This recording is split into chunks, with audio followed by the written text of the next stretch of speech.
দর্শক, সবাইকে আসসালামু আলাইকুম। আজকে আমি যে জায়গায় আসছি এটা হচ্ছে হাট গোবিন্দপুর ফরিদপুর সদর।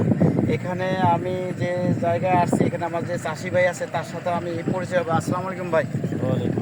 আচ্ছা, আপনি যে আমাদের এই যে সামনে যে বীজতলা দেখতেছি, এটা আপনি কি ধান লাগাইছেন? এটা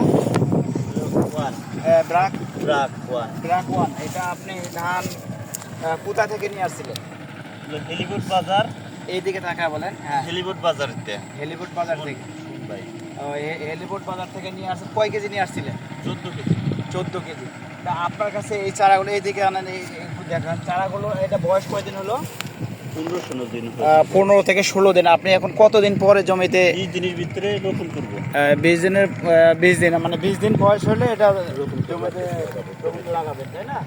তা আপনার কাছে চারাটার বৈশিষ্ট্য মানে অন্য অন্য যে আরো জাত আপনি দেখলাম পাশে আর একটা দেখাইছেন, তার তুলনায় এটা কেমন মনে হচ্ছে? অনেক ভালো। অনেক ভালো না? হ্যাঁ। তা এটা চারা দেখতে একটু সুন্দর লাগছে। চারা দেখতে সুন্দর লাগতেছে, ফলন ভালো হবে। ফলন ভালো হবে না?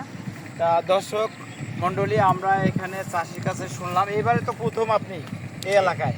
আমি অন্য এলাকায় গেছিলাম, এই ধানটা লাগাই নিচ্ছে। আমি দেখার পরে এই ধানটা আমি বললাম কোথায় পাওয়া যাবে। আমি জি, এটা জি। শুনে হেলিবোট বাজারতে আমি আনছি। জি, আনার পরে এটা আমি চারা দিচ্ছি, আমি এটা এই বই লাগাবো। জি জি জি। তা দর্শক, আমরা চাষির মুখে শুনলাম সে এবার প্রথম এখানে নিয়ে আসছে ব্রাক ওয়ান ধান। মোটা, এটা মোটা ধান। হ্যাঁ, এটা তো জানেন, তাই না? হ্যাঁ।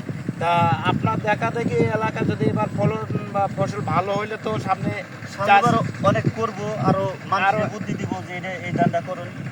তা দর্শক, এই নিয়ে আমার সংক্ষিপ্ত কথা শেষ করলাম। আবারও দেখা হবে কোনো এক মাঠে। সবাইকে আসসালামু আলাইকুম।